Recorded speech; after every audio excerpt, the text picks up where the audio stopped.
Pak Jaksa Agung sekarang itu hebat, mampu mengungkap kasus-kasus besar di tengah kerisauan masyarakat. Jadi jangan masyarakat pun mendorong supaya UNS menjadi perguruan tinggi yang lebih baik, memberi support. Itu. Kita juga mendekatkan diri, tidak hanya sekedar menara gading, tapi harapannya UNS menjadi menara air yang siap menyirami, memberikan pemahaman, mendinginkan sesuatu kalau ada yang panas dan sebagainya. Saya juga bangga bahwa 3 dari 5 jaksa agung muda itu lulusan Fakultas Hukum UNS. Keren nggak? Keren. Kejaksaan ini khususnya kami merasa bahwa peran alumni Universitas 11 Maret di kejaksaan itu sangat besar. Ya, kejaksaan memberikan kontribusi yang besar pada perkembangan di UNS khususnya di Fakultas Hukum.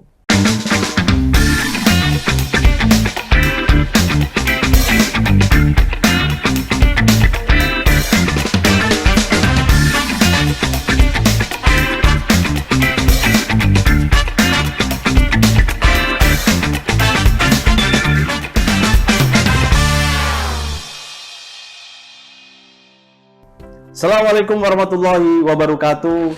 Salam sejahtera bagi kita semua. Sobat Ariasa dimanapun berada, kembali hadir program podcast Kejaksaan Republik Indonesia, tentunya dengan program podcast on the spot Kejaksaan RI. Keren gak sih? Dan hari ini sebuah kebanggaan karena kita bisa hadir di tengah-tengah masyarakat Solo. Dan kalau berbicara Solo, ada salah satu ikon Solo. Apa itu? UNS yang kita kenal dengan Universitas 11 Maret. Sebenarnya universitasnya negeri, tapi kenapa ya kok jadinya UNS cuma 11 Maret?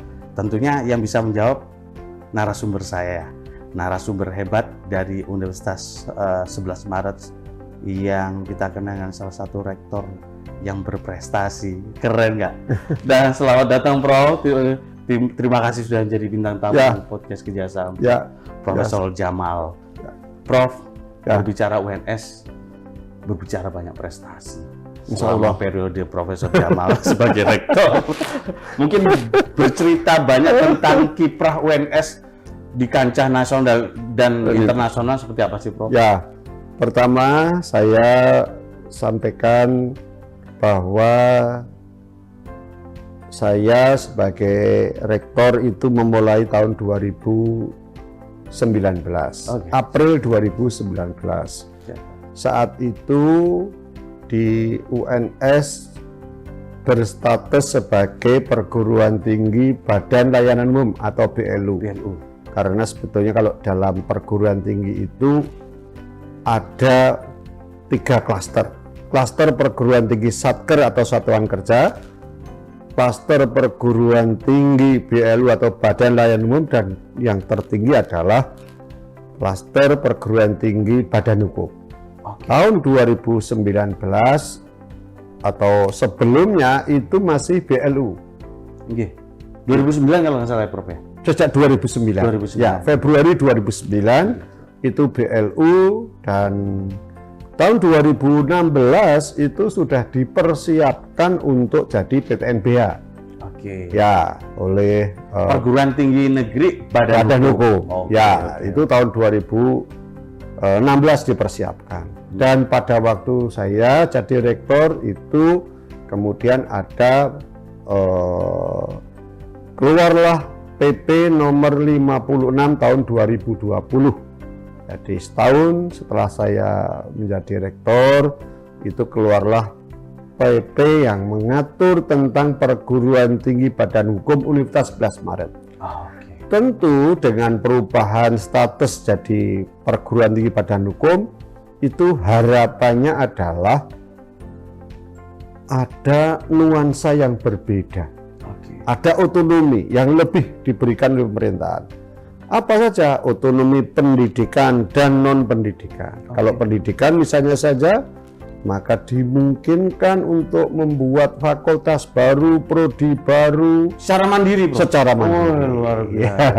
Tidak lagi harus ke Jakarta, tetapi kita walaupun mandiri tetap kita harus berkoordinasi dengan senat akademik universitas. Non akademiknya juga bisa. Sekarang ini sebagai PTNBH bisa membeli aset sendiri, bisa mengoptimalkan aset sendiri, bisa merekrut tenaga kerja sendiri. Termasuk mencoba untuk mendesain jenjang karir dari tenaga kerja itu sendiri. Yang lebih hebat lagi adalah dengan status PTNBH itu, mohon maaf, ruang lingkupnya tidak hanya berkelas nasional lah kira-kira. Internasional. Internasional. Keren. Jadi tahapan-tahapan tadi itulah. Kalau Satker itu pada tata kelolanya, kalau BLU itu pada flexibility yang diberikan pada perguruan tinggi itu oleh pemerintah. Tapi kalau PTNBH intinya adalah otonomi dan menuju world class university atau menuju atau bahkan menjadi, bukan menuju. Kalau menuju itu kan baru mau dekat, tapi kalau kita itu sudah masuk begitu ya, masuk di jajaran elit perguruan tinggi terbaik dunia. Keren. Nah itu. Dan berbicara world class untuk UNS, kita berbicara juga core value. Ini kalau kita ngomongin core value dari UNS itu dikenal dengan UNS aktif. Ya. Nah, ya. Ini dari capaian corporate value ya Pak ya? Ya, corporate value kita. Jadi company profile kita corporate value kita bawa ke UNS aktif. Achievement orientation. Ya, orientasinya prestasi. Betul. Ya, kemudian creativity. Teamwork. T-nya teamwork. Teamwork itu siapa? Ya bekerja sama. Bukan, mohon maaf, rektornya hebat. Enggak, yang hebat itu karena kita mampu mengkonsolidasikan seluruh kekuatan-kekuatan yang ada di UNS. Internal dan eksternal. Jadi semuanya kita loh. Ya, termasuk integrity ya Pak? Termasuk integrity. Ya, kita harus juga pandainya seperti apa, tapi kalau tidak punya integrity ya sama. Karena sandangan gelar PTNBH itu punya dampak pertanggungjawabannya lebih berat. Ya. Betul. Integritasnya harus baik. Ya. V adalah visioner, harus mempunyai pandangan ke depan yang lebih baik. Nah, disitulah kemudian kita coba dorong core value ini menjadi kekuatan internal kepada seluruh stakeholder yang ada di UNS, kepada dosen, kepada karyawan, kepada mahasiswa, alumni kita. Harapannya adalah membawa core value ini menjadi sebuah kekuatan besar untuk mengajukan Universitas 11 Maret. Bicara corporate value ini keren banget, core value keren banget. Prof, kalau saya baca ini sobat. Jadi kalau saya salah dan kurang, tolong disampaikan ya Prof. Yang jelas prestasi UNS itu perlu saya bacakan satu nih. UNS raih 7 penghargaan anugerah Diktiristek 2022. Yang terbaru nih. Yang terbaru ya. Kemudian UNS Surakarta pertama kalinya UNS masuk dalam The Time Higher Education Asia University Ranking dengan menempati peringkat 400 sampai 500 seluruh Asia ya Prof ya. Terus kemudian berdasarkan Webometric Ranking of World Universities 2022 termasuk perguruan tinggi terbaik ke-6 di Indonesia dan ke-1114 di dunia. Ini capaian yang luar biasa nih Prof. Nah, ada nggak sih strategi G2-nya Prof untuk memanage semua ada lembaga pendidikan yang sebesar mungkin sebuah kegiatan kemudian result atau hasilnya itu datang dengan tiba-tiba. Pasti ada proses. Pak, ibarat kalau saya lihat dua raksasa sepak bola sekarang lah. Oh iya. Argentina dan Prancis. Kebetulan saya malam itu kemarin jagoin Argentina. Saya juga ya begitu. Menang jadi kita lihat pasti untuk membuat sebuah the winning team itu semuanya dicari. Pemainnya yang bagus, pelatih bagus, penontonnya juga baik, stadionnya baik. Ini UNS juga kita harapkan seperti itu. rektornya bagus, wakil rektornya bagus, dekannya, Para wakil dekan semuanya. dekannya Siap. bagus-bagus, mahasiswanya juga ya harus bagus-bagus. Kita lihat intake mahasiswa kita itu sekitar 7-9%. Artinya apa? Ini hebat-hebat, pinter-pinter ini. Pemimpinnya kolaboratif, Ya kolaboratif, sinergi, kompak ya Prof ya. kompak. Iya. Kemudian apa? Dosennya juga demikian. Dosen kita sekolahkan, kita naikkan jabatan fungsionalnya yang dari asisten ke lektor, lektor ke lektor kepala, lektor kepala ke guru besar, kita dorong. Bahkan kami punya program untuk menjadi doktor gratis dari UNS. Itu apa? Untuk apa? Untuk USDM yang lebih baik. Ya, kalau di Akhirnya para dosen berlomba Oh, untuk iya, menunjukkan iya. prestasinya ya Prof. Di Fakultas Hukum saja misalnya secara khusus sekarang ini sudah lebih dari 50% sudah dokter. Udah. Nah, kita kalau sudah dokter, kita desain dokter-dokter ini segera ke profesor. Seperti Pak Rektor lah kira-kira. Oh, keren. Dan saya menemukan banyak profesor yang masih usia muda. Oh iya, di sini ada yang 37 tahun loh. Iya, kelihatan 84 ya Prof ya. Iya, 37 udah profesor. Padahal profesor itu pensiunnya 70 tahun loh. Artinya apa? Ini kesempatan untuk memajukan Universitas 11 Maret dengan waktu yang panjang.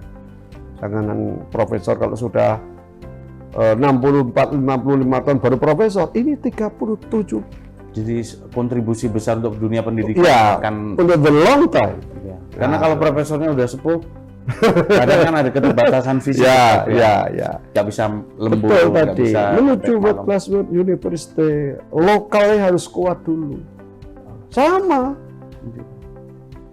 Pasti kompetisi yang ada di dalam negeri Argentina dan Prancis ya baik. Iya, Maka siap. dari kompetisi harus ada pemain yang bagus, pelatih bagus, penonton bagus.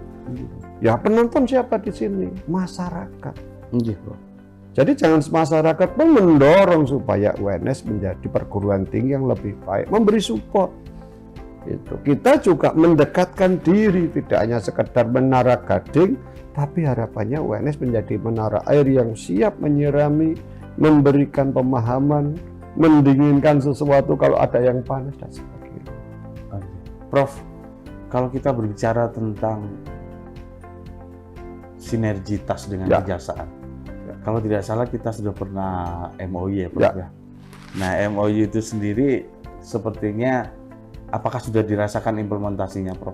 Oh, kalau saya melihat bahwa kejaksaan ini khususnya kami merasa bahwa peran alumni Universitas 11 Maret di kejaksaan itu sangat besar. Ya, kejaksaan memberikan kontribusi yang besar pada perkembangan di UNS khususnya di Fakultas Hukum. Setidak-tidaknya kalau saya lihat sekarang ini ada 3 jaksa agung muda atau JAM lulusan Fakultas Hukum UNS. Oke, siap. Tentu sinergitas ini kita bangun.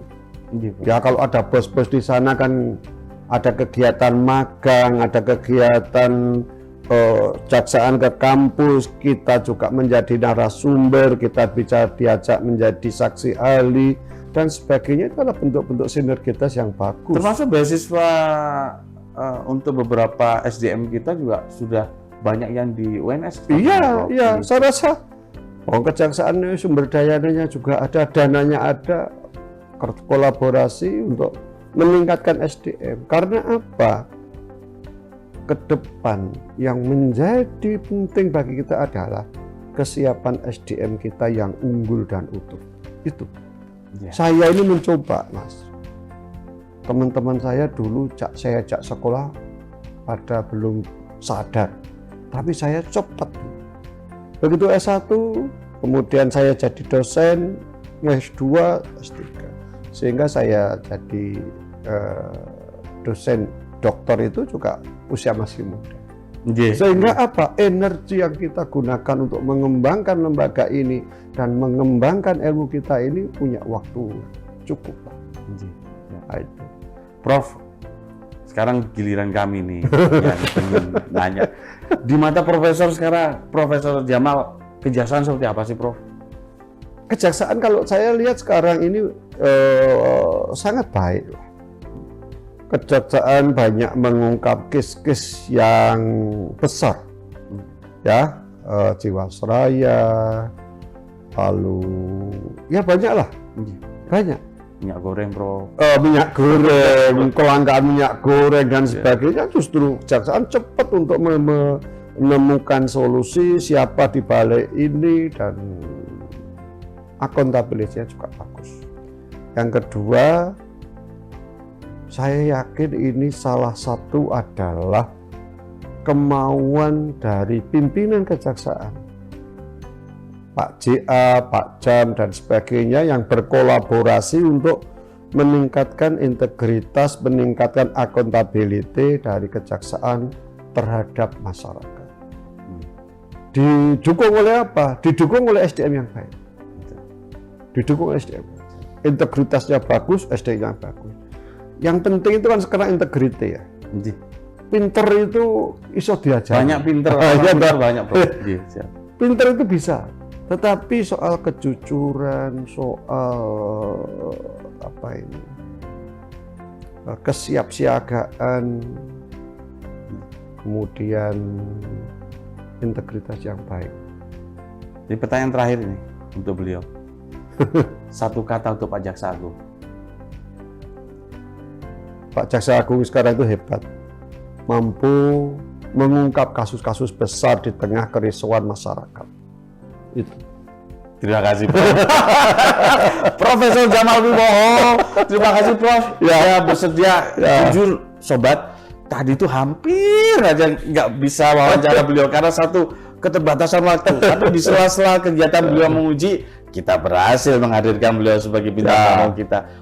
Saya juga bangga bahwa 3 dari 5 jaksa agung muda itu lulusan Fakultas Hukum UNS. Keren nggak? Keren. Saya jadi pengen kuliah lagi di UNS nih. Banyak kampus yang hebat-hebat, semuanya hebat. Iya. Tapi memang seluruh kampus di Indonesia itu punya karakteristik yang berbeda-beda. Nah, termasuk UNS itu punya karakter yang tersendiri karena ada yang kita kenal dengan benteng Pancasilanya. Ya. Dan itu menjadi kekuatan bangsa untuk jadi UNS menjadi benteng Pancasila untuk Indonesia. Keren. Oke, Prof. Thank you. Assalamualaikum warahmatullahi wabarakatuh.